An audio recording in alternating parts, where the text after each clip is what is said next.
Hello everybody and welcome to The Long Take. It's late February, but we're still hung up on the previous year, 2015. Our top 10 of 2015. Top 10 films, of course. That's what we're talking about here. And in our previous episode, we talked about the bottom 10. 10, 9, 8, 7, 6. That's what constitutes the bottom 10. Well, we got a special treat for you. We are going to be talking about our 15 to 11. I'm just kidding. Our 5 to 1s, of course. And before we delve into our top 5s, let me tell you what my top 10 through 6 is, and then Justin will tell us his 10 through 6. And then we'll go right into it because we don't have that much time. So let's get in. Okay. So my number 10 of 2015 was Heaven Knows What by the Safdie brothers. That is... I have their names right here. Ben Safdie and Joshua Safdie. My number 9 was Ex Machina by the great... Well, why do I do that? By Alex Garland. He's pretty great. My number... I don't know why I said the great. I mean, he made he directed one feature film, so... But I was just trying to be cute.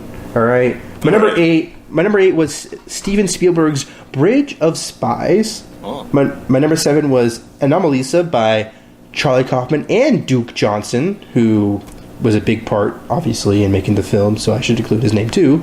I mean, he co-directed it. So, all right, Ken, what are you doing? Number 6 is Denis Villeneuve's Sicario. I hope I pronounced his name right. I'm not quite sure.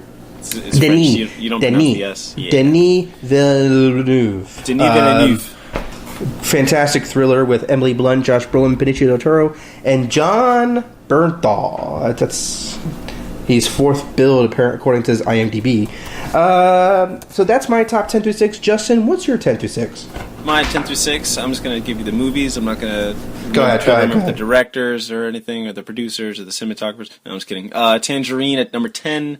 Number 9 is Room. Number 8 is The Martian. Number 7, Carol, and number 6, Ex Machina. Wow. Awesome. And it seems like different lists thus far, but I think as we delve into the top 5, we're going to find that there are too many similarities, and we should... It's like we have the same brain, goddammit. This was tough to do this year. My honorable mentions is like 10 movies long. Well, I mean, if we have time, we'll get through that. Yeah. All right, so you know what? I'm just going to do it, Justin. I'm just going to go ahead and tell you what my number 5 is. Tell me. I'm anxious to know. It's crazy because, it's been so long, and the more I drag it out, it's just Jesus, Ken, just say it. Just say it. Why can't you just say it? Fine. I will say it. My number 5 movie of 2015 is a movie that I saw with you last year, which I think that should be a good clue for you, Justin. Yeah. I think you might know what I'm talking about here. It's funny. It's interesting, though, because it's number 5 on my list, and yet there's a number in the movie that isn't 5. That's not that surprising. I'm talking about, of course, Quentin Tarantino's The Hateful Eight. That is my number 5 movie of 2015. This is Quentin Tarantino at his most confrontational, and I think that's why it didn't make as much money as Inglourious Bastards or Django Unchained, which were, revenge fantasy set in history, one set in Civil War time, or right before Civil War, I think, and then that and the lack of a prominent male lead. That's true too. And then no offense, Sam Jackson, love you. Yeah, I feel like He is pretty much the lead, but you're right. It's more of an ensemble piece. Yeah. Inglourious Bastards, set in World War II. They kill Hitler. What are they going to do in Hateful Eight? Well, Hateful Eight is more about forcing us to come to terms with hate. Obviously, the hate isn't a title, but hate of many forms. Whether it's racism, sexism, which is in there. I still maintain that sexism is still a part of Hateful Eight, even though it's really just hate of all kinds. But that's a kind of hate, yeah. Mm-hmm. And any other kind of hate that you could think of is in this movie, pretty much. So when you say when you hear that and you haven't seen the movie, you're like, well, are there any likable characters? No, there are no likable characters. The closest one is Samuel L. Jackson, and interestingly, I heard Quentin Tarantino talk on NPR because I'm a very cultured, classy person. I listen to NPR. What show is he on? Elvis Mitchell, and it was a week and a half ago I heard him, and I don't know if it was a rerun, but because it was it's like mid-February, so but anyway. They were getting into it, talking about the movie. Oh yeah, and it was awesome. It was an awesome interview. But what I'm getting at is that he kind of admits that when it comes down to it, Samuel L. Jackson in this movie is still a bad motherfucker. He's kind of awful as a person. And I agree with this. I still ultimately sided with him. I still wanted him to win. I wanted him to come out the guy on top. Of course, the movie doesn't quite give you that, and what it gives you instead is still brilliant. And I think it's still so. When I talked about in our previous episode, which might seem sooner than you think, but I talked about in our previous episode about The Martian and about how when I think about The Martian, I think more about the first half of the film, no less the ending. But with Hateful Eight, more than any Quentin Tarantino movie of recent history, the ending, it's almost sometimes I know right after seeing the movie, the ending was, I would think about it and it was unsettling to me. The way that happens, the way it turns out. I don't know why I'm not just gonna say it, but Daisy Domergue being hung. That scene, she already has blood all over her face, and we've already seen so much carnage. Her brother's blood. Her brother's blood, yes. Channing Tatum, I believe, right? That is his brother, yeah. But she already has blood all over her face. And here she is being, choked to death by rope, being hung, and there's a team of Samuel Jackson and Walton Goggins hanging her and watching her die in their last moments together alive. And these two men banding together over their hate over this woman in order, because they wanted, and what Quentin Tarantino said, it was about if we're gonna go out, let's go out having done something. We'll go out they didn't want to die for nothing. They wanted to die honoring somebody, and who they honored was Kurt Russell. And despite all their hate for each other, they came together for a common cause and finished what Kurt Russell's character set out to do. And that really struck a chord with me, because it really is unsettling. And I say that Quentin Tarantino, what he's good at is, I think it's kind of, and I talked about this with you personally with Django Unchained, but I think this is the most effective form of cinema violence that Tarantino has done, really, because he really makes you think about almost every violent act in this film. Is there's something really unsettling about it, and I think it's because in some ways it's so nihilistic and so fuck it, we all hate each other and fuck this world. And it really just, with the way when they flash back to that was right after the intermission. Yeah, there was the intermission, and then who poisoned the coffee, and then after that whole scenario, when you see Channing Tatum in the basement, we go flashback, and just the way they murder everyone in Minnie's Haberdashery is just so callous and just brutal and just no regard for anything, and it's just so awful. But that really resonated with me. The awfulness resonated with me, and I think it wasn't for nothing. And I think what really got to me when I heard some people, because there's the movie has its fair share of detractors, and what I decided is that like it probably should have its fair share of detractors, not because I think there's anything wrong, but I think that's a normal response. I think if people don't want a movie that's just like, you know, about nihilistic, hateful characters. I mean, the movie's called Hateful Eight, so what do you want? But yeah, even still, like you've been warned. Yeah, even still, I can understand.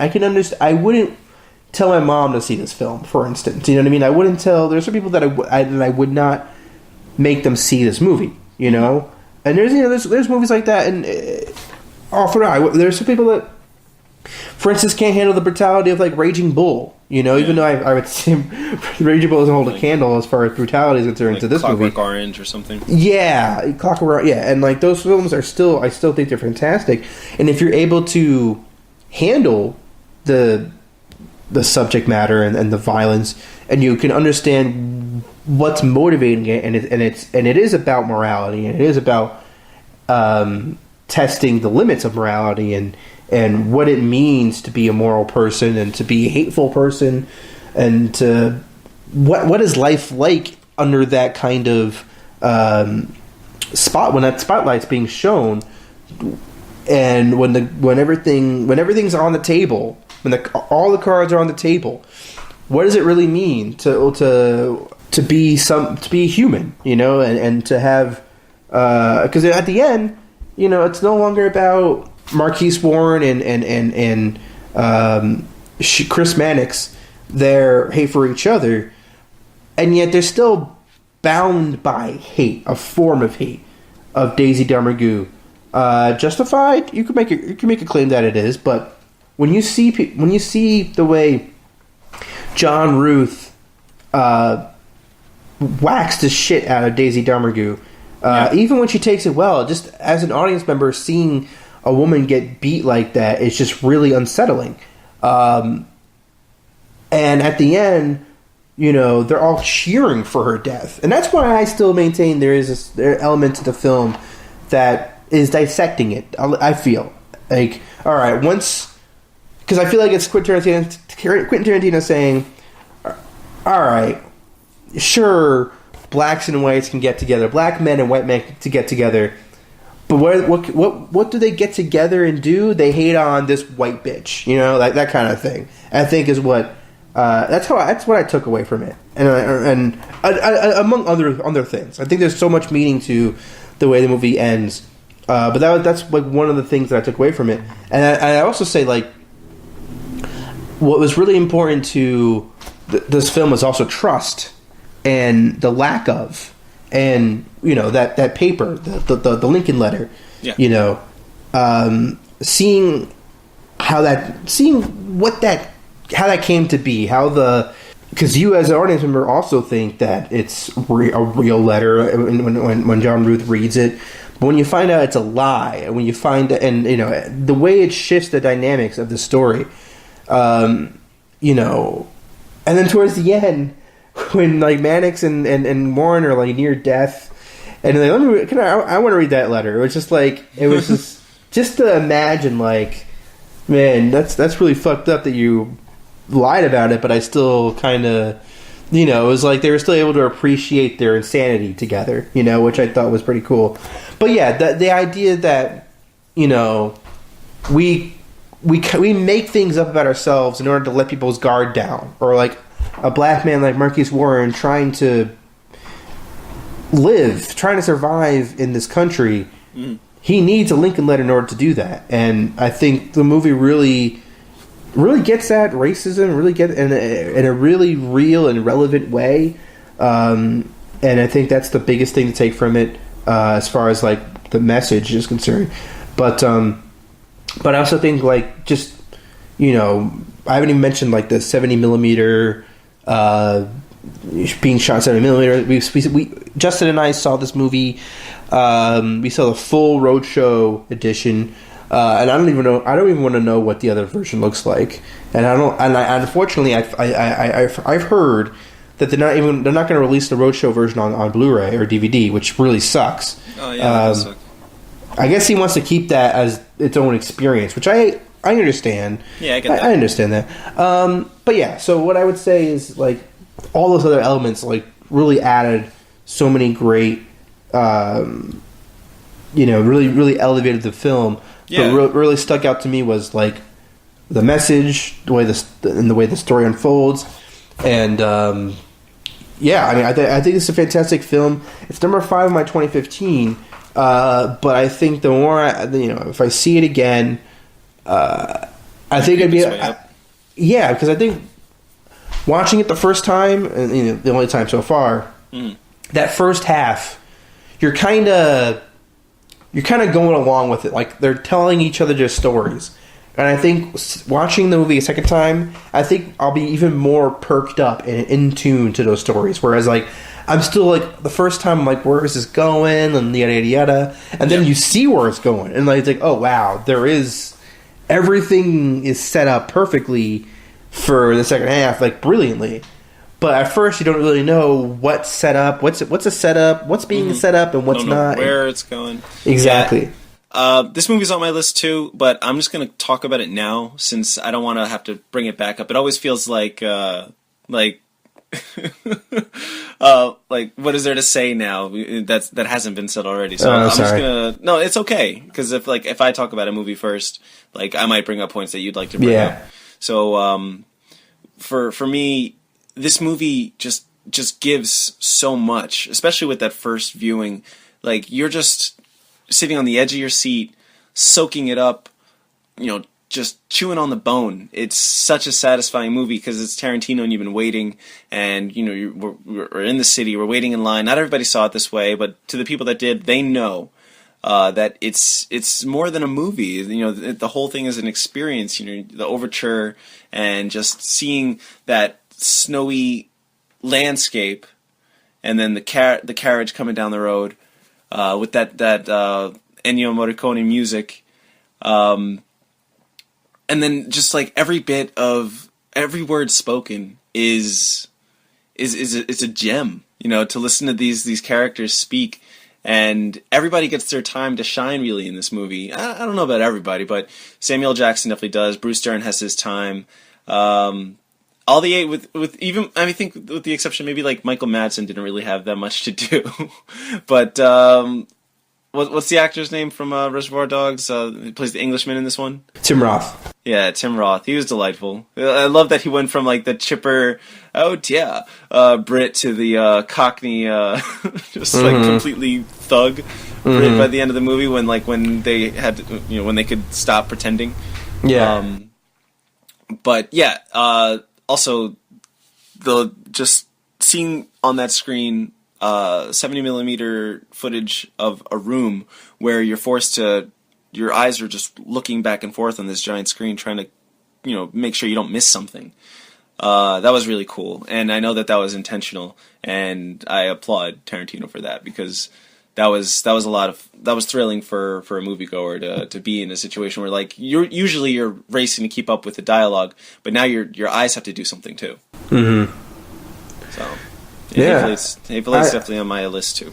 I think the only thing I'll add, since we're not going to talk about it again, is that monologue Samuel Jackson has. Oh yeah. Before the end of the intermission is just kind of the stuff of legend at this point for me. It's just, and it's funny because it all leads to like this really just. It's crude and silly. Crude dick joke. Yeah. But yeah, and it's probably like the best crude dick joke ever. Like. Set up because like you're like where's this going, and then like it goes right down to it, and then intermission, and you're like holy fuck. Yeah, and like I don't know, not just intermission, but like shooting Bruce Dern's character dead, and then the piano closes, and then apparently we have to go back and see it, but I guess in the background of that scene, someone's slipping poison into the coffee. So you can actually see that happen? I don't know, but like I don't know if because he said in interviews that like you always have to be careful. I'm showing you stuff, and I'm not showing you stuff for a reason. Yeah. But there's stuff going on in the background that you might not pick up the first time that you'll pick up the second time. He said that. So, like, I'm gonna, I feel like this movie's gonna be so fun to dissect as you watch it again and again. And I definitely plan on watching this several times in the future. Yeah, me too. All right, what's your number 5? My number 5 is a movie that has already been discussed, but that was a while ago, so I'll just bring it up because I just saw this a couple days ago, a week or two ago. It was Anomalisa. Charlie Kaufman. Oh, we can actually talk about it. We can actually talk about, like, the thing. Yeah, we can get into it, yeah. Right off the bat, I just want to acknowledge the animation. This was an incredible movie. Incredibly looking movie. And you had mentioned, I was waiting for what you said to make sense to me. Like, you were saying that there's a reason that that it had to be animated. So that was cool when I found out what you were talking about. But just like in the very beginning of this movie, your eyes are kind of adjusting to what you're seeing, and once you get comfortable with that, then it just totally throws you in another direction. You're seeing like all this, like the faces coming off and things like that. And just like almost the stuff of nightmares, and it's like the uncanny valley. So you've got this like hyper realistic world, but it's not, and it's like you're always in a dream, but it's puppets. You know what I mean? It's like when you're just going out and having a drink with your ex, like that's something that could be in a movie that's not not stop motion. But the fact that they're executing it so well, it's amazing. And because once I realized that everybody sounded the same, I was like, hold on a second. Who read the letter? Wasn't that a woman's voice? So that would have been really, really cool to be able to, or like to not be able to rewind it and just have to keep going. Yeah. It was cool for me because I saw it. Because you did, yeah. But what I can't remember.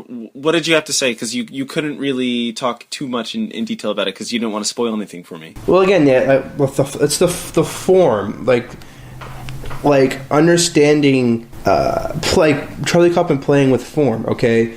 Because you never really think about voices in a movie or in an animated movie.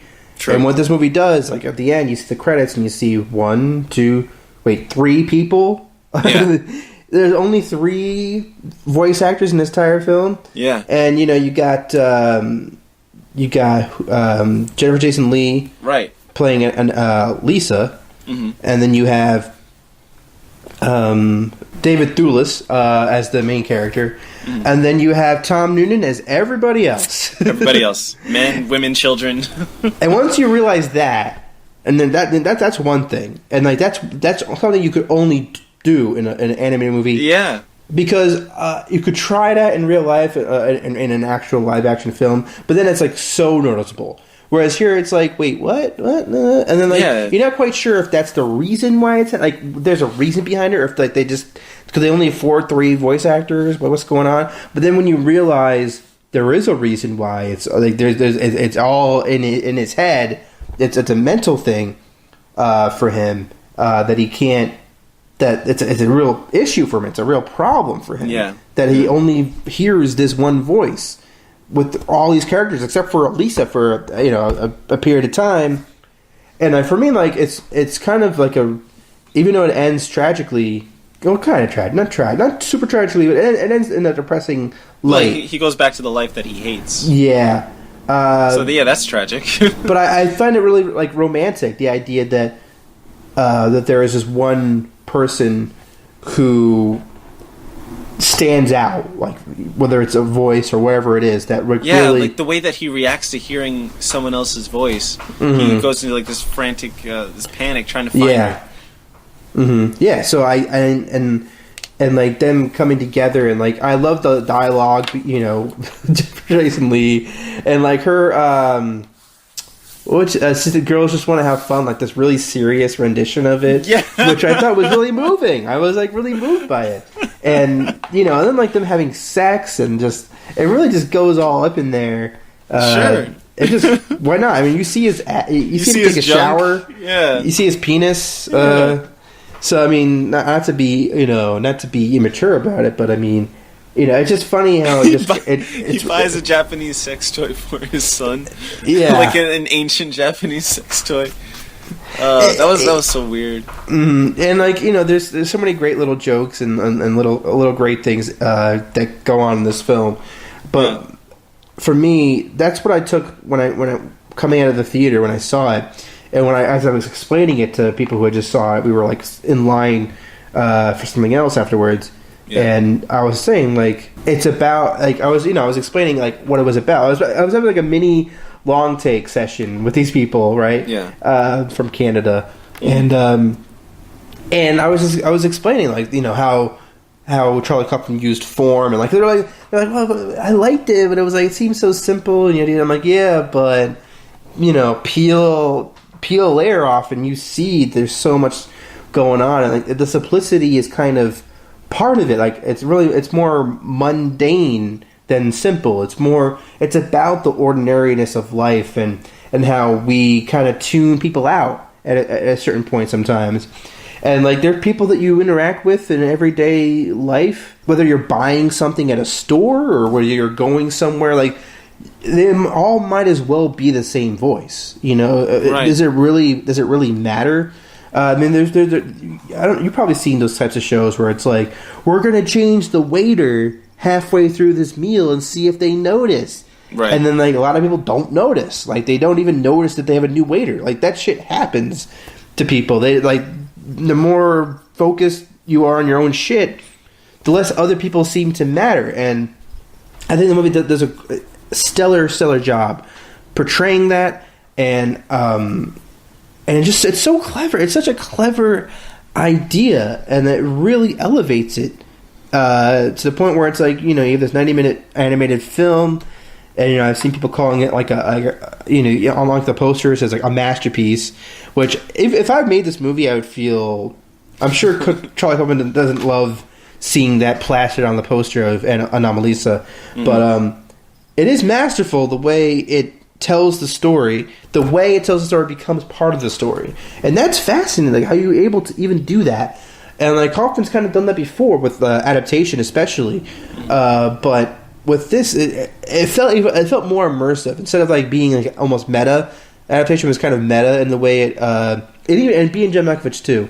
But Anomalisa, it's less meta, and you may not exactly get all that when you watch it the first time, and then you think back and you look at it again, and you're like, oh my god, there's so much going on here, and this movie has so much to say about people and about how we interact with people, and that's what I took away, like thinking about it and really digesting it. And I think this is a phenomenal film, and I'm glad it's in your top 5. Yeah, talking about like just how masterfully it was done, to the point where, like, even when he gets to his hotel room and he's talking on the phone, and she hands the phone to the son. I wasn't thinking at that point that everybody sounded the same. I'm like, everybody sounds similar. Like, this is weird. What's going on? But my first thought was like, his son is grown. I wasn't thinking that everybody's, so yeah. And at that point, you'd heard the concierge talk. You'd heard the bellhop talk. You heard more than like the cabbie. That was a great that was a great bit of just him riding in the cab with that annoying cab driver talking about, what was it, the zoo-sized zoo or something like that. Cincinnati. Like those little things, so great. Oh, God. Yeah, great movie. I can't wait to watch it again. Yeah. All right, well, we could talk about it for a long time and stay up all night, or we can go into my number 4 film. Number 4. Number 4. What is it? Of 2015. Is Lenny Abrahamson's Room, which you have bumped. You bumped from 6 to 9. Yeah. It's always been in my top 5. It's always been it's pretty much been in my top 4 since the end of the year. Because I think this is an extraordinary film, and I think it having and I would say what's comment about like the top 4 and even the Hateful Eight is how it plays with me emotionally. I said in the previous episode, like my top 10 overall are films that like really stuck with me. Like even a film like Bridge of Spies stuck with me in some form because I was really impressed by. I don't know. I was I don't know. But I was really impressed by how Hollywood was able to make this high, like this great, well-made, fun film in Bridge of Spies. So yeah, all my top 10, it's all films that really stuck with me. My top 10. With my top 5, and especially my top 4, or at least most of my movies in my top 4, they all have taken an emotional toll with me in some form, and Room especially. And I think maybe Room is higher on my list than yours because I have a son, and to see this child have to deal with what he deals with, and Brie Larson's character, especially what she has to deal with. But I took it from being a parent and having a child, and seeing them navigate through this really awful situation, and then to finally come out of it, to come free of it, and still mentally be in that situation. That was really it was more than moving to me. It was overwhelming. It was emotionally overwhelming for me watching this film, and my heart and my heart really goes out to these performances, because to see Brie Larson, just the way she just fits into this world and like really kind of grounds the film and the reality of the film, and we're to the point where it's like it's too real to even like to handle, and watch her strength, and to see her character's strength and how she's able to still try to be a good mother to her child, even though she's been in there since she was 17. Like the idea that she is able to be a mother with a good enough head on her shoulders, and just to stay strong through that, and to see the son, this little 5-year-old Jack, grow up in that environment, and then to see him come out of that and eventually learn to navigate through life after that, and to like see how that affects Brie Larson's character. It's just, yeah. I mean, I'm not going to go on too long about this film because we talked about it earlier. But yeah, Room really, really hit me hard emotionally. Brie Larson was fantastic in this movie. Jacob Tremblay was just as great, and even like the small performances, like with William H. Macy. And I thought that was an interesting layer, like how this affected like that marriage between her parents, and how like he can't even look at that boy, like he can't even look at him, he can't even handle it. And like you can, I get that. I can understand, like, just not like I can understand not understanding. I can understand not even like, I think it was more like not knowing how to like react to the whole situation, like being happy that your daughter's out of there, but then like now it's just like your daughter and your grandson that like has been made by the most like awful of circumstances, and yet there he is, like. Yeah. Just being a little boy, and like, how do you? This horrible thing that happened, when you weren't protecting your daughter. Mm-hmm. I think this movie has so many layers to it. I think it is gut wrenching of a film. It's not just heart wrenching; it's gut wrenching. It really gets to your the core of you. And some people have a negative reaction to this. And again, it's like with Hateful Eight. I understand. I wouldn't like shame anyone into trying to enjoy the film. I wouldn't say it's like a enjoyable film, and yet I still enjoyed the performances, and I still was in awe of this film in many ways. But I still understand people who don't quite take to the film as much. But I would say it's different than, for me, like a movie that came out a few years ago called Compliance, which was about I didn't like that movie. Yeah, but you understand the comparison, because that movie is based on a true story, many true stories about how a guy calls into a fast food place and makes people do but like that didn't work for me as well as Room, which is kind of, I feel like because it's people forced in a situation that they have to navigate through.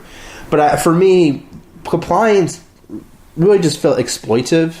It didn't really feel like it was its own story. You know, it just felt like it felt like a more of a reenactment than a movie. And I was like, that's why it didn't really hit me. But Room felt like Room gave the characters meat. You know, it gave them depth, and and the movie has depth. The fact that it's able to have these two worlds, you know, basically be like a two-sided film. You know, half of it take place inside this shed, and then outside of it. But then, like, for these characters, are still mentally in that shed. Yeah, I really responded to this film, and I cried. Sure. I don't know how you watch that without crying. Yeah, exactly. So yeah. Room number 4. Man, like it's incredible. Like these, like you said, like, this year is such a tough year, but yet like, and yet when I put Room number 4, it's like, you know, I have to nod and be like, yeah. Like part of me wishes it, like any other year, maybe probably be number 1.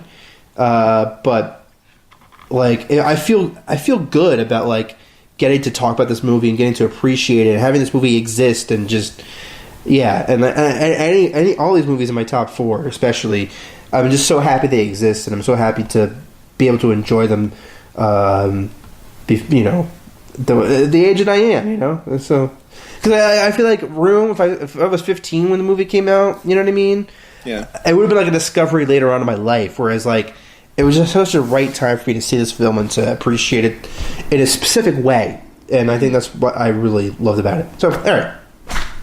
That's what I have to say. Well, that was nice to hear. I don't remember what we said the first time we talked about Room. But I feel like that was probably better. No, yeah, I'm sure. I feel like we covered it. I mean, if there's anything else you wanted to say about it, like, or anything that comes to your mind. I remember talking about like specific things, like almost wanting to reach into the TV when he's trying to jump from the truck. Mm-hmm. And it's like, come on, get up, go. What are you doing? It's like a movie hasn't done that to me in such a long time. Yeah. This movie was just, it totally took me out of my head, and it's just like, this is what's going on right now. This deserves, don't look at your phone. This deserves your undivided attention. It just took me right into that world. Like I was in that room with them, just a fly on the wall. Unbelievable. Yeah. Really powerful stuff. And yeah, it was. I can't believe that movies like that are made. You know, when you watch a movie like that, it's like, how the hell did they do that? Mm-hmm. Yeah. All right. So what's your number 4? My number 4 is Mad Max: Fury Road. Okay. Yeah. It's been a damn long time since I've seen it. I wanted to watch it again before we talked, and I saw a little bit of it. It's on HBO Go now, and immediately the first thing that came to mind was, damn, this movie looks good. It's such a gorgeously shot movie. And it was successful, which is awesome. It's a successful action movie that, like, you could call it a reboot or whatever, but I it's not like cheap, you know what I mean? It's not like we're going to exploit this thing that happened already. They're taking it in a new direction. It's the same director, it's George Miller, and it's just like this really basic story where you're going from point A to point B, and you have conflicts in between, and then you go from point B back to point A. And it has something to say about feminism. It has something to say about the way that we treat the environment, about how water is a concern. Like people don't have water to drink in Michigan. And in this movie, like, this is supposed to be like this post-apocalyptic world, maybe 30 years in the future, where everything just went to shit and water is the commodity. It's not oil, it's not money, it's water. So yeah, and then just everything about this movie looked just real and real good. From the costumes of the bad guy, I can't remember his name. Charlize Theron just like covered in dust, just looking like a badass. I kind of want to just like hang up on you and just start watching it again. All right, if you want, that's how you feel. All right, see you later. No, yeah, Mad Max Fury Road. Don't really have much more to say about it because I haven't seen it in such a long time. Okay, but I know where it is in my memory. You know, it definitely deserves a spot in my top 5. Yeah, and yeah, I mean, maybe we'll be hearing more about this movie. Maybe between now and the next 3 spots? Yeah, maybe. Okay, all right. All right, because, we want to move on. All right. So, let's move on to my number 3. All right. All right. Here we go. So, I've already kind of teased. I just teased Mad Max Fury Road being on my list, and earlier I might have teased Carol being on my list, but since I already mentioned those 2 movies just now, that must mean that it's not my number 3, and that'd be right. It's not my number 3. My number 3 is my only foreign language film that's on my list, and that's not something I wish I have seen. I always do this. I always wish that I've seen more foreign language films at this point, so I can add them to my list and diversify that motherfucker. But although when that happens and you don't get to talk about heaven knows what and Ex Machina and yada yada yada. Yeah. So it is what it is. But this movie, foreign language or not, has to be in my top 3. And you haven't seen it. I know you haven't seen it, but if you saw it, again, I wouldn't want to. I hate to just make you keep changing your list because you saw Anomalisa and Carol, and those are list changers. This one is most certainly a list changer. It's Son of Saul by Laszlo Nemes, and probably we've talked about great lead acting performances before and how this year was kind of a weak year. Well, you watch the lead actor in Son of Saul, and you will say. You would wish even you would talk about this is a Ukrainian guy, so it's not exactly or is it not a Hungarian guy? Get it right. Sorry, so it's not exactly a white guy. Obviously, I mean it's a white guy, but like yeah. But what I'm saying is like it would just be another white guy in the Oscar list. So that's But what I'm saying is like this performance for me is easily the best performance of the year. I'm going to butcher all these names, but Giza Rohrig is the main actor of this film, Saul, and he plays a prisoner in Auschwitz, 1944, who is a prisoner of the Holocaust in Auschwitz, this camp, and he's forced to burn the corpses of his own people. That's his job. In order to survive in Auschwitz, his job is to burn corpses of his own people in order to survive. And through the burning of these people, he finds a body of a boy and he realizes that it's his son. And he wants to, for the rest of the movie, as soon as he finds his son, he wants to do whatever he can to find a proper burial for his son. And I'm almost getting choked up even just describing this film because it's you talk about Room being gut-wrenching, heart-wrenching. This movie is like you're a glutton for punishment this year. Room kind of has a happy side to it, even though those characters still, Brie Larson's character is never really going to have a great happy life because it's always going to affect her. But this movie is like way bleaker than Room. It's bleaker. It's about the Holocaust, right? Oh yeah, it takes place in the Holocaust, and the plot is this: the son's already dead. He's just trying to find a proper burial for his son. Yeah.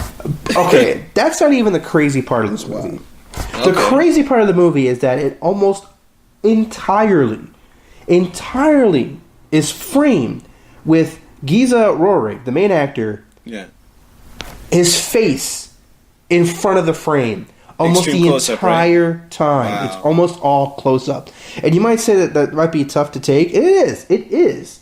and yet I was still immersed. I was still in it with him because I felt like I was like right.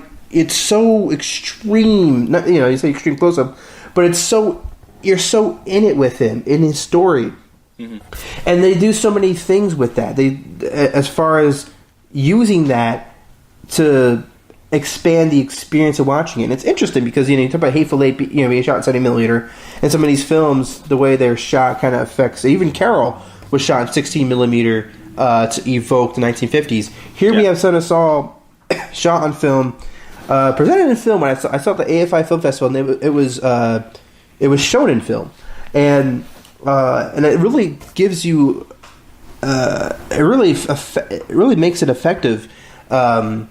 Because here you are watching this guy, and the Holocaust is all around him. Auschwitz is all around him. So there are things that you see, and then there are the things that you don't see. And the things that you don't see, you have to imagine.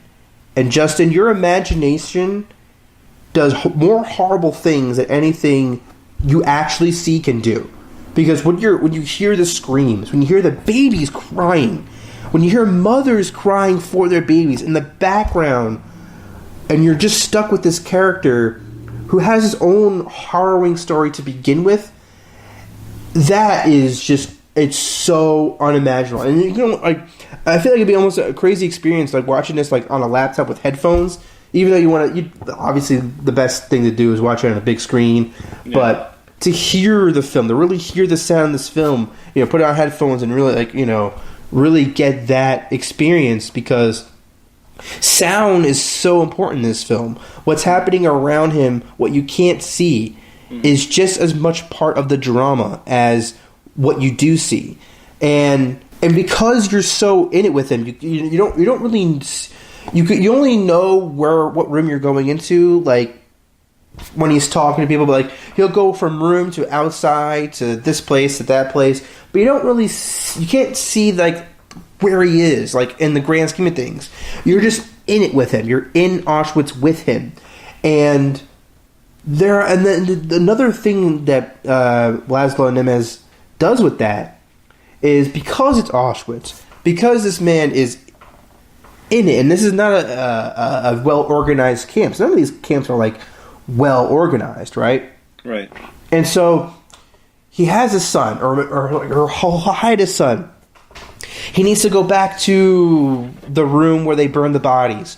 So he's walking, and it's just his face walking to that room. But then what happens? He gets pulled from what he's about to do, and he gets forced to like shovel dirt or do something else. Like the guards, they don't care what he does. They don't care what his job is. He's there to. He has a job at Auschwitz, but these other guards, they don't really care about that. They're like, you, what are you doing out here? You go out here. You work here, or you're gonna get. I'm gonna shoot you. Like life or death. Every single frame of this film is life or death. Every single frame. And it's kind of like, you said, gut for punishment, because heaven knows what is kind of the same thing, but in a different way. Yeah. But Son of Saul, like it was hard for me, as hard as it was hard for me not to just be so sucked in it. Like you are, like, at first you're like, is this only going to be a close up of his face like the entire time? And then like, there are some shots where it kind of pans away, but usually it's like to see what he's looking at. But other than that, it's usually just right in his face. And you talk about like long takes with this stuff, with just on his face, and to see him navigate Auschwitz, and to see him getting thrown in different situations that he can't control, and when you see him, try to get people on his side, and some people try to help him, some people are like, listen, I get that you would want to do this, but I gotta look out for myself, and it's unbelievable. This movie, foreign language, whatever the fuck, alright? This movie is a tough film to watch. It's a Hungarian Holocaust film. Nothing about that sounds inviting, and I know, and I understand that. But this is such an important film. Yes, it's another film about the Holocaust, and yet you haven't seen a Holocaust film quite like this. And after seeing it, you probably wouldn't want to see a film like this again, because One is enough. One is enough. Thank you. I'm looking for showtimes and there are none. I mean, yeah, I'm to sure go it's to out the of theaters city now. to see it. I mean, it's playing. I don't know if it was ever. Did it ever have like a wide release? Just New York and L.A. I believe. So, it's still playing in New York City.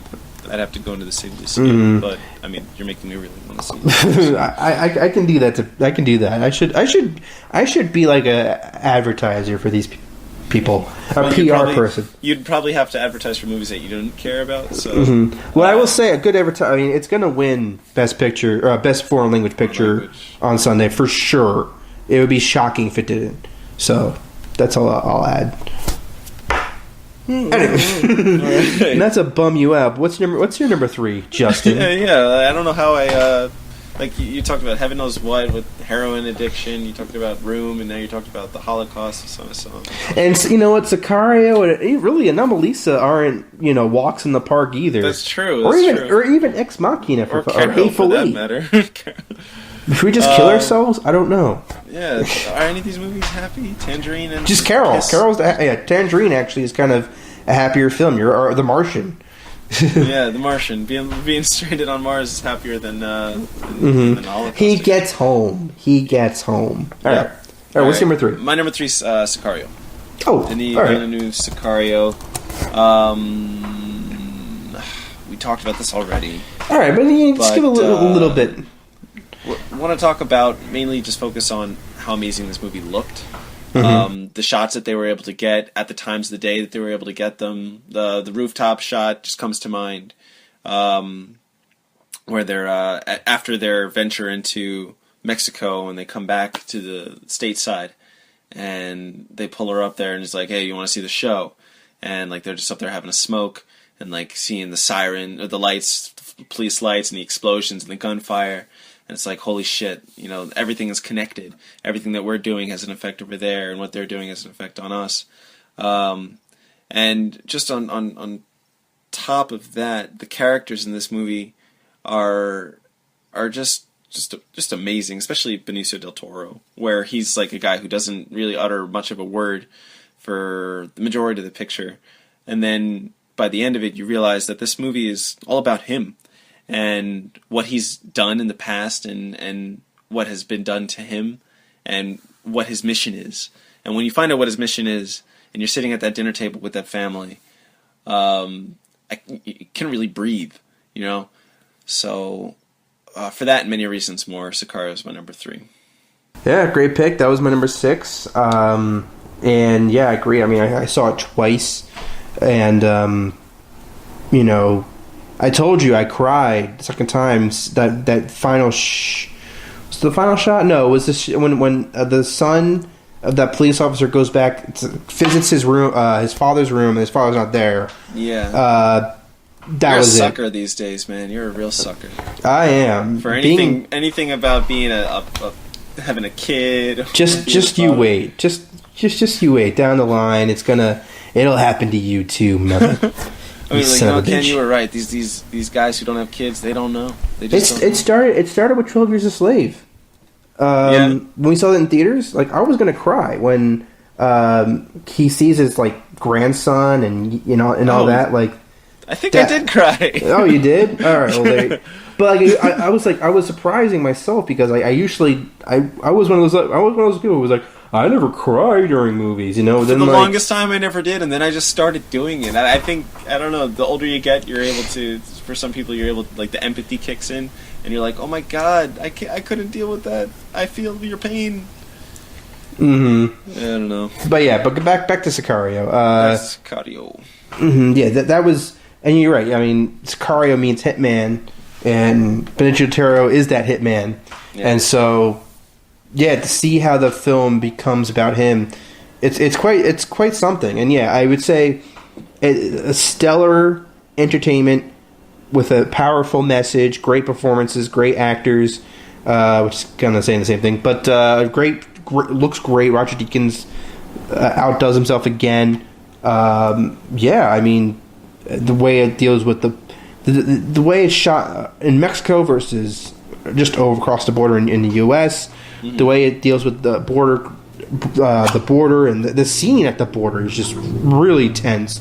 Sure. And Denis Villeneuve really showed some action chops here that really gets me excited about what he does with like Blade Runner 2. Blade Runner,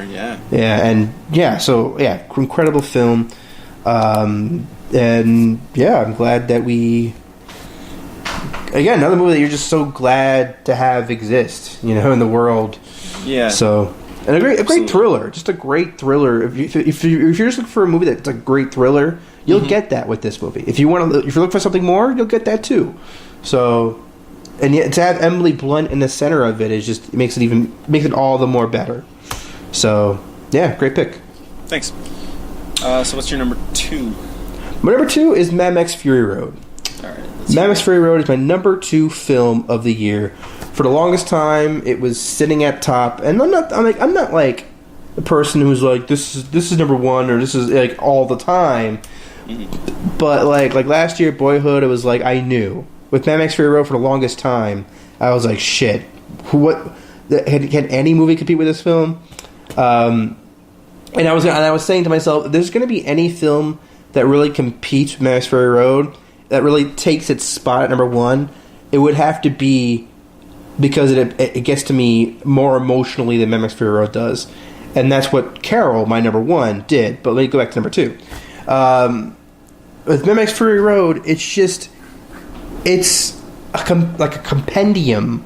It's like of action and just grit and just rock and roll and engines revving up, old cars, and it's just dirty and filthy and fun and enthralling. And I have seen this twice, and I own it on Blu-ray, and it looked gorgeous in the theaters, looks gorgeous on Blu-ray.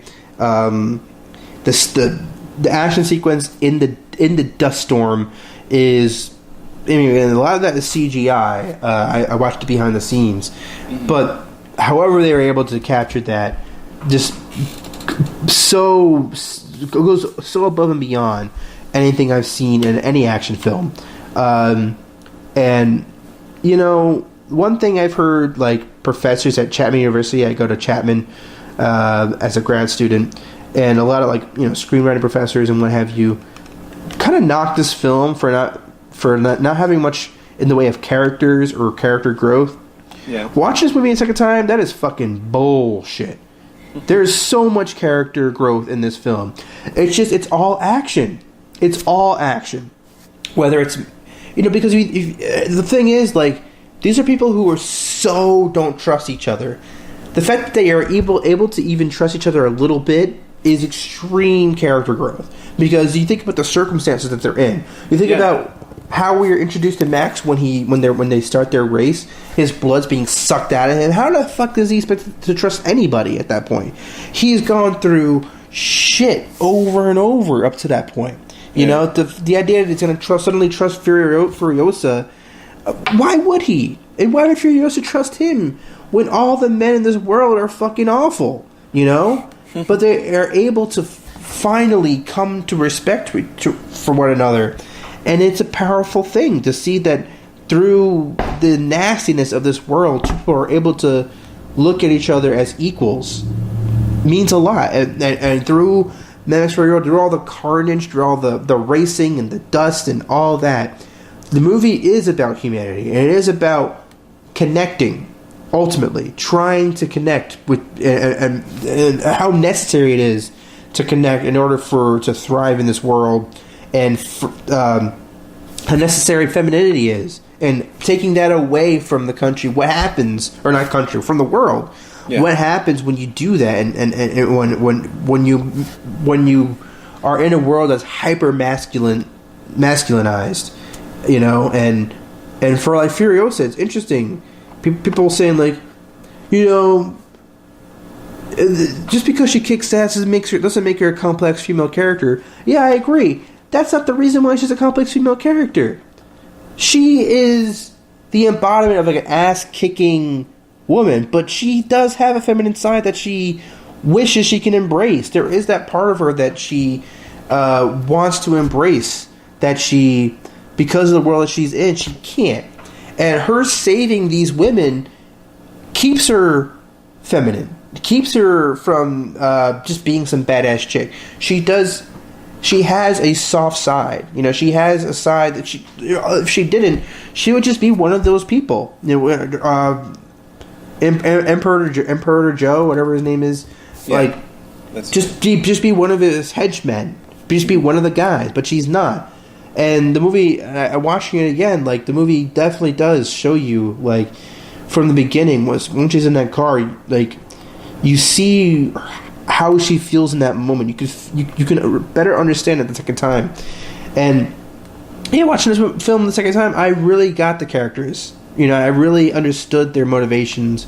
Yeah. I really, and I really watched how they grew through action, and you don't really get to see that in action films in general. Is how the action itself, how these, you know, when Max finally lets her in the car, in the truck, it's not because he softened to her. It's because she said, "Do you want to get that thing off your face?" That's the only reason. He's like, "Yes," like finally, yeah, like he's finally willing to let Furiosa in the truck so she can drive. Mm-hmm. Not because he wants her to drive, but because he wants that goddamn thing off his face. It's just that simple of a motivation. Yeah. So like they never softened to it. It takes so long for them to finally be on the same side with each other. Well past the first half of the film, that they're finally able to see each other as being equals, as both having the same motivations. Yeah, and I won't go too much further because, you know, we all want to go to sleep eventually. But yeah, Mad Max Fury Road, fantastic, a blockbuster epic, one of the best blockbuster films to come out in the last God knows how long. It's one of those films, it's a pillar. You know, you think about, you know, Raiders of the Lost Ark, Jaws, and Star Wars, yada yada, of all that time. You think about movies the last 15 years. There's so many blockbuster movies that come out now. And yet, the fact that Mad Max Fury Road is able to rise above I don't want to say competition, but rise above... I'm glad you said that, because that's one thing that I forgot to say about Mad Max. The fact that it's able to rise above it, and the fact that it is number 2 in my list, just says so much about... We're in the next phase of blockbuster action films, you know, and we have to see how subsequent movies live up to a movie like Mad Max Fury Road, because it has set a new standard. Yeah, the bar is here now. Mm-hmm. You can't just make your recycled formulas for the comic book movies and different things like that, and have that pass. Like, those might make money, but they're going to be forgettable. Mad Max is unforgettable. That's right. All right, so what's your number 2? My number 2 is The Hateful Eight. Oh. Yeah, and we already talked about it, so we don't have to get too bogged down, because I mentioned what I had to say about it before. Okay. Yeah, that's right. Okay, so... all right, so let's get to... Wow, Justin, that's a really amazing... I already talked about it. I know. I'm just trying to find a good segue. Okay. Oh, cool. All right, so here we are. My number 1 movie of 2015. It's not even a surprise at this point because we pretty much... It's been my number 1 since I saw it. Yeah. And, you know, even when I was watching Mad Max Fury Road, like, the second time, I haven't seen Carol twice. I've seen it once. It's Carol? My number 1 is Carol. Oh, we're at number 1, so what else could it have been? It's a joke. All right. Okay, I get it. Yeah, Carol is exquisite. It's I wrote this down on my Letterboxd account. It's exquisite. It's immersive. It's tender, heartbreaking, reassuring, life-affirming, wondrous, romantic, seductive, sexy, beautiful, lovely, charming, unforgettable, and an absolute cinematic treasure. That is what Carol is to me. And yeah, this movie is just so... It's pretty much perfect, in my opinion. It just, from beginning to end, it's the way it delicately handles this relationship, the way it looks. It just looks so beautiful, and just it really is enraptured in like the early 1950s. Which, if you listen to Todd Haynes talk about it on Mark Maron, like the early 1950s is a darker aesthetic than like the mid to late 1950s, which is brighter colors. So it's very muted. It's a very muted time in the country, and from this relationship, I really fell for both these characters. I fell, not just fell. I fell for them together, being together. Rooney Mara, I think, was phenomenal in this film. Yeah. I mean, it can't be understated how. Cate Blanchett is in a league of her own, but Rooney Mara, like playing kind of like the more naive girl who may not be like emotionally ready for a type of relationship like this, like her, like especially for given where they are in that place and time. Yeah, you got to be ready for that. To realize that like you're in love with another woman. This older woman who has like her own shit to deal with, and like just like little things like her playing the piano at her house when Kyle Chandler visits. That doesn't happen very often that I know a name that you don't. Exactly, I know, right? But when he wants Carol to come back and yada yada yada, just those little things like the way. Rooney Mara, Therese, right? Therese. Yeah. Mm-hmm. The way she just kind of. Therese. Therese. Mm-hmm. But she just kind of gets involved in her life, and it's just it all starts in the simplest of ways. Therese is like the shop girl, basically. And she kind of like never gets excited about anything really until she meets Carol. And like. People say that, Todd Haynes pays a lot of attention to, like, not just the story, but, like, the world around the story. He does do that. And I love that. I love how the way he immerses you into this film. And, like, just Christmas time in, like, 1951 or 1952, and just, like, getting, the toys in the toy store, and just being in that world and just being in that store. I really felt like I was in that store. You know what I mean? And... Yeah. To not have that, have such a dressed setting, like really like made the characters like fit in that world even more, and the performances are outstanding, like I said. I just when I think about it now, and it's so easy to, and I'll talk about Cate Blanchett, but like when I think about it, I think about like just like I feel like the movie has such a raw. Even though so much about it is like polished almost, there's such a raw emotional connection between these two characters, especially in the side of Therese. And when when Carol just kind of leaves her, like she's left as like this like emotional wreck. Like I feel like that's like the movie is at its most raw, just like watching her just trying to cope with life, knowing like what she knows now about like this person and Carol and the love she has for her. Like how does she navigate life now that she knows someone like her? But then let's talk about Cate Blanchett, because Carol, like from the very first lines of dialogue, just the way Cate Blanchett just owns this character was just like I was like, oh shit! Like when she's just ordering what like martinis, dry. No. At the toy store, she's just trying to find like a toy for her son, for like, her daughter. Yeah. I'm trying to find a toy for my daughter. Like just like her line, her delivery is just so on, like just in this character. Yeah. And then that's why I was saying like Blue Jasmine, she's fantastic in that movie too. But like Carol was just like. I feel like I said about Blue Jasmine, like for Carol, I feel like the movie matched the fantastic performance. Like I feel like the movie stayed with it, because Cate Blanchett was just out of this world, like unbelievable in this film, and I think it's so. What's amazing about it is she just seems so refined and cultured and everything that perhaps Therese isn't. That wants to be she almost like wants to be Carol from the moment she sees her, just like staring at her in the toy store. It's just not love; it's like admiration at first. Just like how this woman just seems so sure of herself. And then, of course, as the movie goes on, you realize how less and less sure of herself she really is, and she's a wreck, and she doesn't know how to handle life, and she has custody battles, and the movie does get into the realities of the times, but not in a way that takes away from the love story at all. I think that the movie does a great job of balancing both sides of things, and still making it about the love story in the end. And you talk about how the movie ends on a positive note.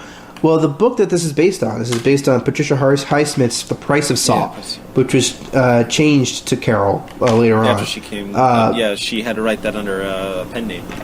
Yeah, this was the only. There's a lot of like lesbian stories, novels coming out around that time. Yeah, they all end in tragedy. But Price of Salt was the one book that had a happy ending, and that's what really made it so popular. Yeah, it was like a beacon for a lot of gay women, I guess, and gay men. Todd Haynes is gay, right? Yes.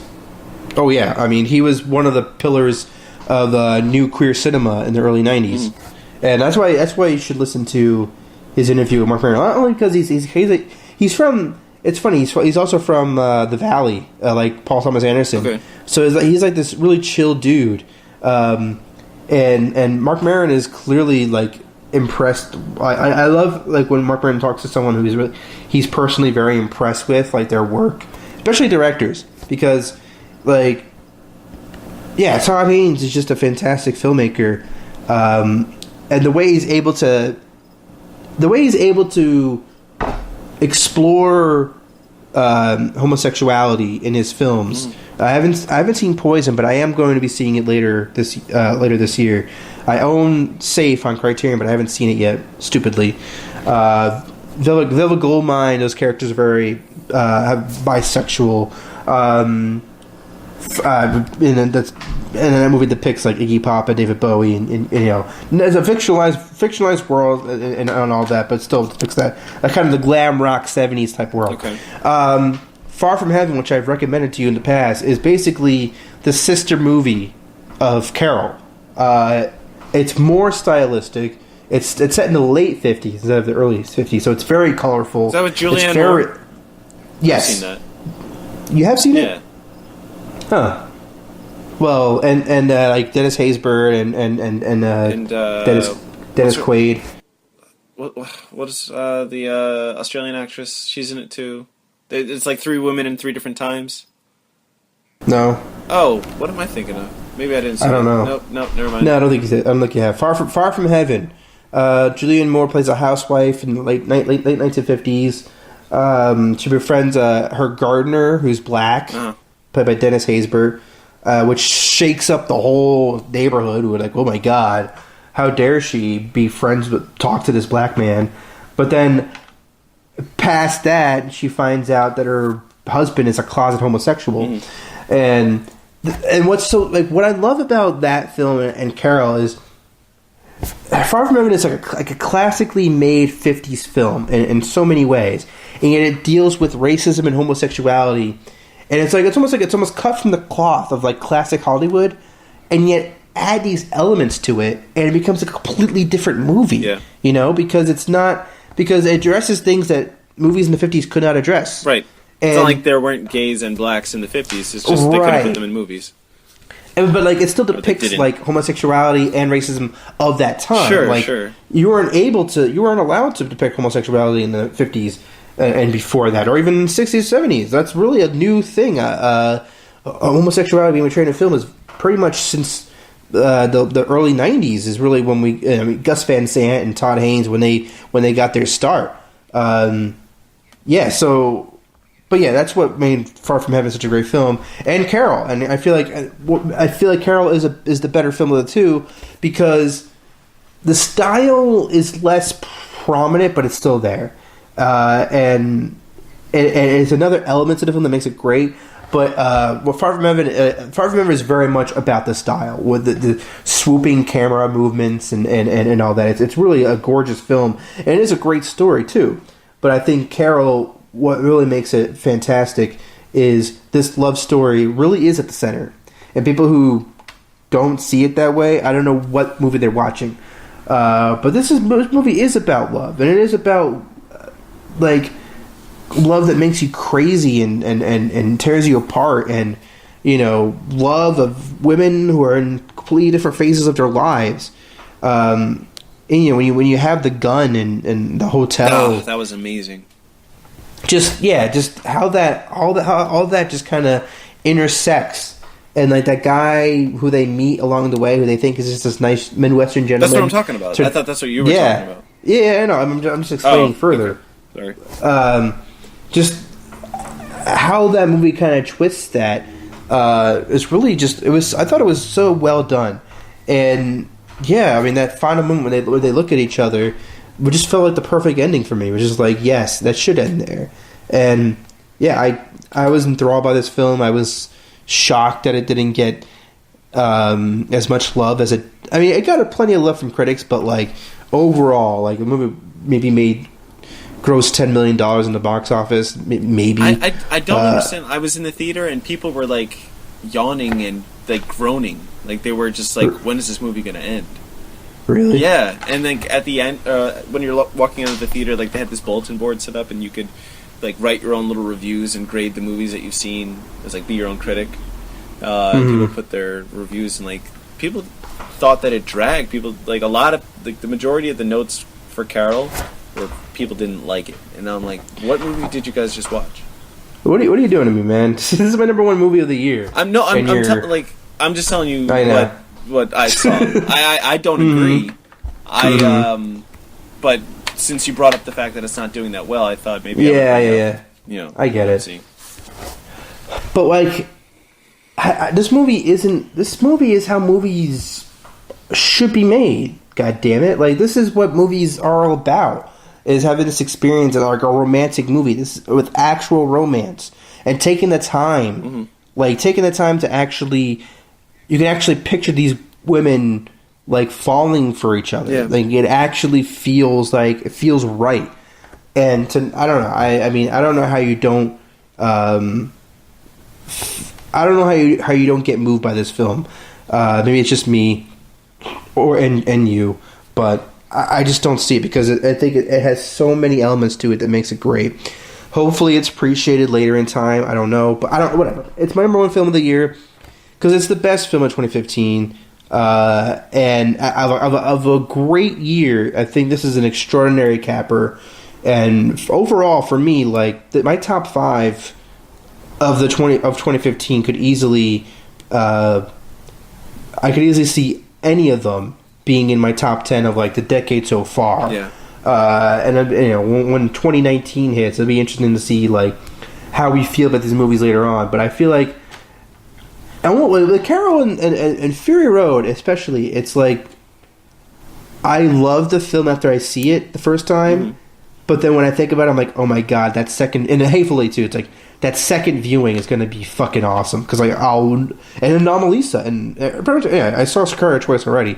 So, Room and Son of Saul, I want to see again as quickly. But with Fateful Eight and Fury Road and Carol, like I enjoyed watching it. I loved it. I loved while I watched it. But I know after coming out of that theater, I'm like, damn. When I see this movie again, like that second viewing is gonna be. There's gonna be so much more to it that second time, and that excites me. That's what I'm looking for. That's what I'm looking for in movies. Movies that like.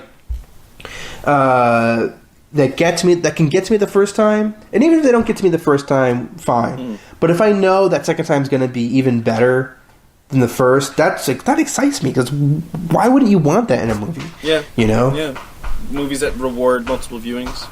Mm-hmm. Absolutely. And knowing that you're going to get that, knowing that that's going to happen is really fun. That's what I love. So, all right, what's your number one?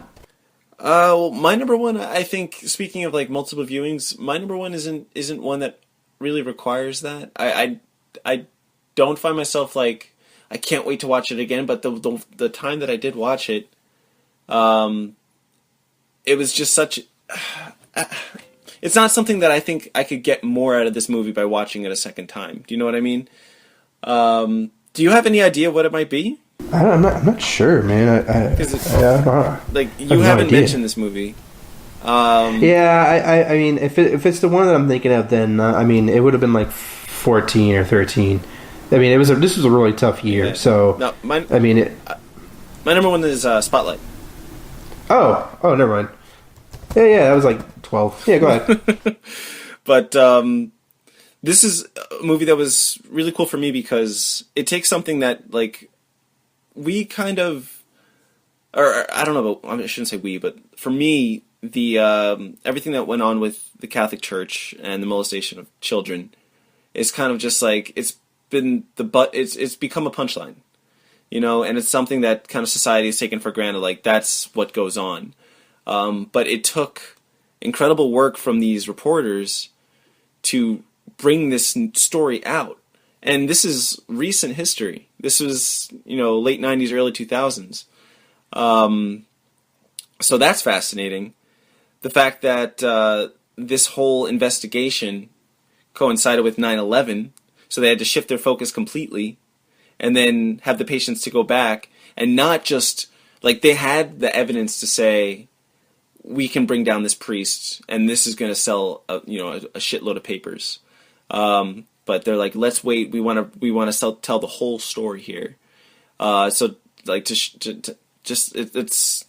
that's amazing that these reporters and this newspaper had the patience and the integrity to do that. Something else I wanted to say. Yes, Justin. I don't know. Are you okay? I just, like, I had something on the tip of my tongue, and, like, I wanted to finish the point that I was making before I jumped over to the other point, and I just lost it. What are your thoughts on this movie? Yeah, I thought this movie was really good. I thought it was Hoping it'll come back pretty great. Has it got back to you? No. I said I'm hoping it'll come back to me. Yeah, I mean, I thought of great performances. I thought the movie handled the story of these journalists uncovering the molestation cases of the Catholic Church. I thought it did a really great job of handling that. It really felt like almost like all the President's Men. Yep. To me. Yeah. Which I really enjoyed watching. I do like movies about, like, journalists in rooms. There you go. Like, okay, I remember now. Sorry. Okay. You're welcome. Thank you. This is the end of newspapers. Yeah. This movie. Yeah. This movie is Good about point. the last hurrah of the newspaper. This is before Absolutely. newspapers went down, and as we know it now, like, newspapers are a thing of the past. But these are when, like, the paper was everything. It was before the internet. This is when, when you wanted to get the real story, you go to the Boston Globe or, the New York Times, Chicago Tribune. So that's kind of fascinating for me to see. And yeah, I remember watching All the President's Men in journalism class. Like, I used to want to be a journalist until Oh, really? I didn't know that. Yeah, that's what I majored in college, first year, until my my first journalism professor, he kind of talked everybody out of it. Like, the first day, he's like, this is a dying industry. Everything's going That downhill. sucks. Yeah, I mean, he worked for a paper like in Central Florida. The big paper was the Orlando Sentinel. He worked for, like, the Sanford Sun or something like that. So he was, like, the second tier paper. And he just had, like, he was just like, get out, don't waste your time, which was really sad because, like, I thought, like, growing up, like, the reporter was just a really cool thing to be, to ask the questions, and these guys are asking questions against of people that, I think I appreciate it more on, like, the historical level than just because of such an interesting story than the movie. But just learning about this true story, American history, these guys had to talk about this thing that nobody wanted to talk about. People were afraid to talk about. And through their perseverance, they were able to get through all the bullshit and tell the story that needed to be told. And the world, like, really hasn't been the same, not for the Catholic Church. Like, they've been trying to come back from that ever since, and they'll never shake that off. Mm-hmm. Yeah. And it's weird that, like, if that happened to any other, entity or administration building or something, or business, I meant to say, like that business would be gone, but it's the Catholic Church, so it's still around. Mm-hmm. So, and then love the casts. Michael Keaton last year in Birdman, this year in this performance, kind of showing that Birdman wasn't a fluke. That he's kind of like it's one thing to come back from not being around for a while, like Mickey Rourke did or something, but then to come back next year with another solid performance in a good movie. Well, yeah, I mean, he's always been brilliant, though. I mean, he's always been great. It's just his star kind of faded for some inexplicable reason, and I think that, I think it's just a matter of maybe he got a little old, and other actors kind of took his place. But you're right, as far as it's nice to see him back to back have these great performances. Mm-hmm.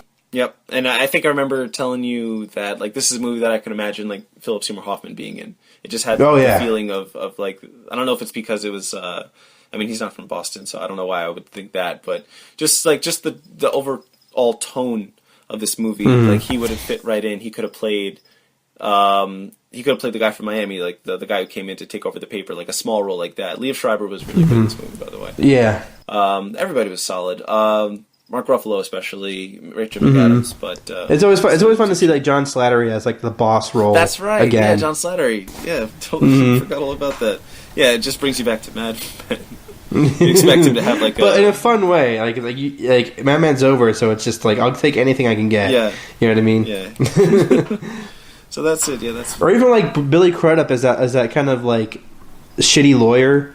Oh yeah. Shit, was that who that was? I've seen. Yes, it was. Yes. Yeah, there's yes, it was.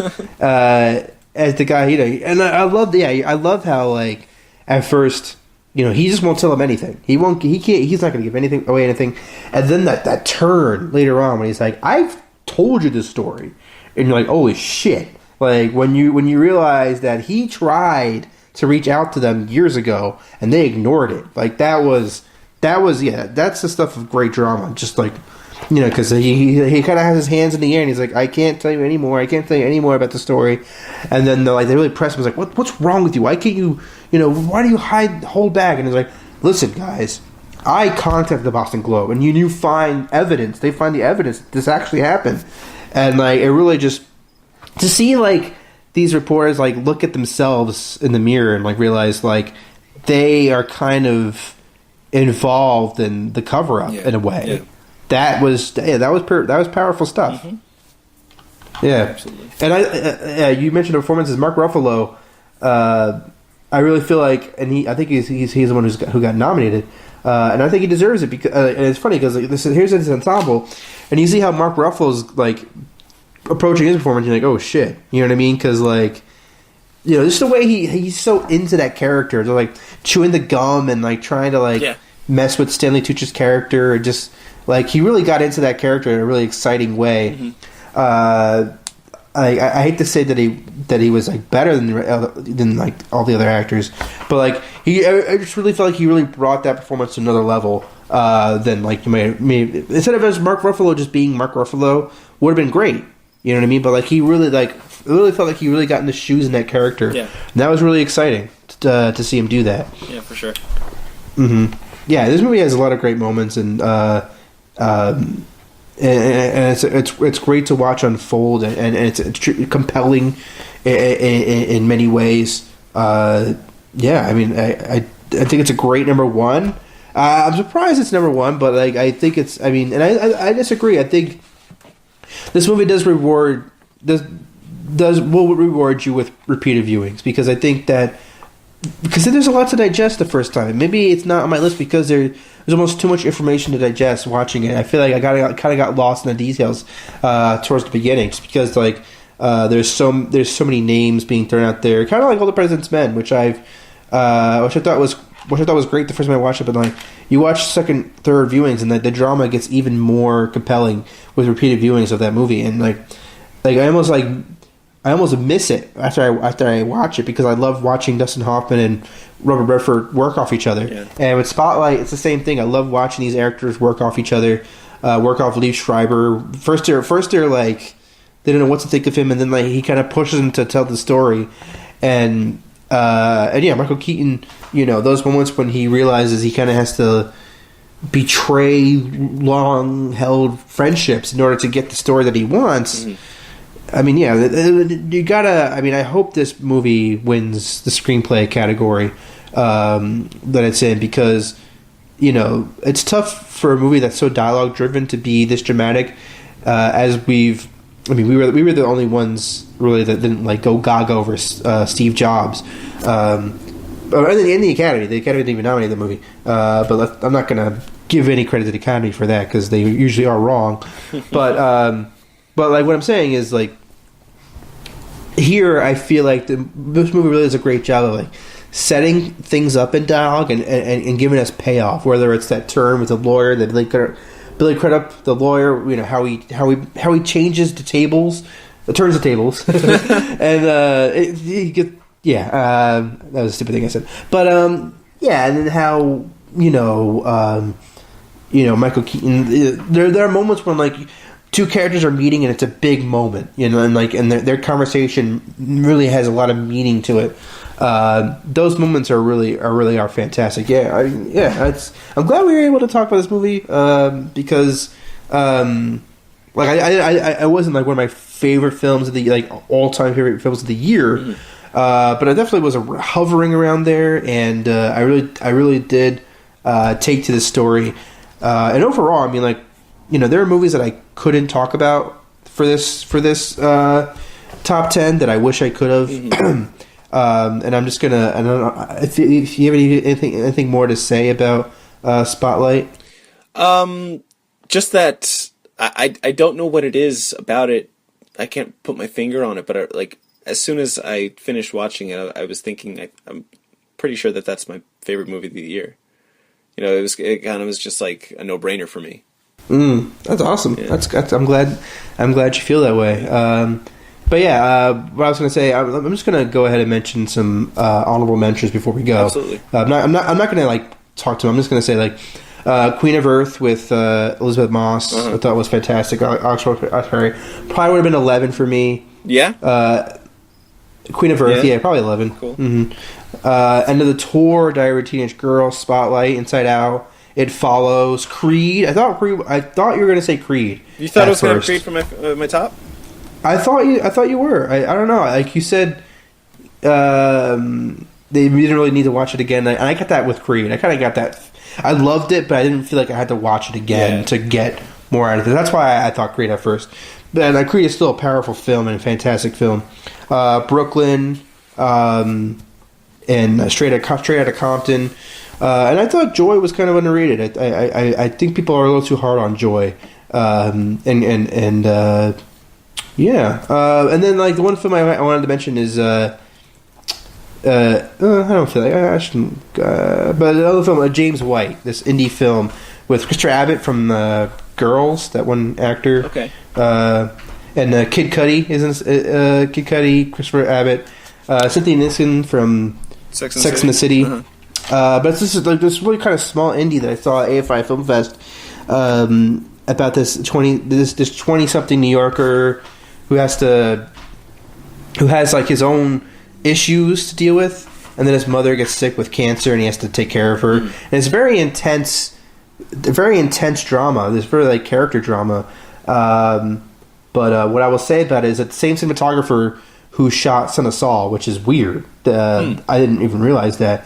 And then there's the style is very similar. There's a lot of close-ups, not quite as intense as Son of Saul, but it definitely holds its own as far as like the intense category. But yeah, I mean, that's where those were my honorable mentions. Did you want to mention anything? Yeah, I had a couple. Straight Outta Compton, It Follows. It Follows had me until the pool part. Yeah, it gets a little crazy. Yeah. Then I kind of checked out a little bit. Joy, I did enjoy Joy. That's kind of weird to say. Creed, a lot of fun. Yeah, Creed was great. I I still feel what I loved about It Follows and why I was really trying to get you to watch it is the pool kind of might lose you a little bit, but I thought that it got me back. I was back into it by the end when they're walking on the sidewalk. Yeah, and There's still be like that. Really, I'm like, okay, I'll let the rest slide because that's. I love what it was about. I loved what it was trying to do, and I loved how it unfolded. It may have gone crazy into heights that are too crazy, but for a horror film, and for me, I guess I'm not a huge horror fan. That I loved it that much. Like I really appreciated my love for it. I guess you could say. Did it have you turning over your shoulder, like looking around, making sure you weren't? It really did. It did get to me. It really did, and so and it kind of reminded me of like those great like John Carpenter, like the kind of classic type of like 80s horror film kind of thing going on. So I like horror movies that have kind of like a message to it, where that movie is kind of like about like sexually transmitted diseases and stuff like that. I kind of like something that's like intensely personal. That you don't like talking about, or you don't like that you can't. You can't explain it. In this case, you can't explain it, and then in that case, you wouldn't want to because it's embarrassing. Yeah. So So that's a really. I'm glad we got to mention that. Yeah, honorably. I'm glad that I saw It Follows for sure. Other than that, it would be The End of the Tour, Bridge of Spies, Inside Out, and The Big Short had flaws, but I still enjoyed it. Big Short, I agree. I don't know. I didn't love it. Yeah. It'll be interesting to see if it actually wins Best Picture. I'm starting to get the sense that Revenant might actually pull that one out. Wasn't quite sure for a while there. It was like, oh my god, it's gonna be The Revenant, and then Big Short won Producers Guild Award, and then it was like, oh wait, maybe it's gonna be Big Short. But I don't know. It seems. Then I think Inarritu won the Directors Guild. Really? So now it's like, but I believe so. Wow. So, so I have no idea what the fuck's going to happen on Sunday. Are you going to make any changes to your Oscar predictions? The ones that we did a couple episodes ago? What did I say? Did I say Big Short? I don't know what I said. I don't remember. Or did I say Spotlight? I don't think I said Spotlight. I think you said Big Short. I picked Spotlight to win Best Picture. This has been another epic episode of The Long Take. We should use a different adjective every episode. Epic. This time. Got to keep that going. That'll be like a new trend. Again, cut this out. Just an idea. No, I'm not. This is all going to be in there. I mean, people want to know like behind the scenes. Our lives. Yeah. I mean, the 5 people who listen to this. They'll want to know, like, am I going to be at the wedding? Are we going to be recording a long take? Are we going to be recording a long take episode right before Jenna walks down the aisle? I don't know. We'll be talking about some movie, just talking about a movie. Like, just wait. Hold on. No, wait. We're not done yet. Just turn everything into our little stupid hobby. All right, man. Well, Spotlight, Carol, great picks. And we'll see you at the movies. Oh, God. Don't talk Wait a minute. I'm going to hang up now. We'll see you at the movies. Thank you for listening. Good night, Long Take listeners. Good night. Bye-bye. Bye. Bye, Justin. For real. Bye, Ken. For real. All right.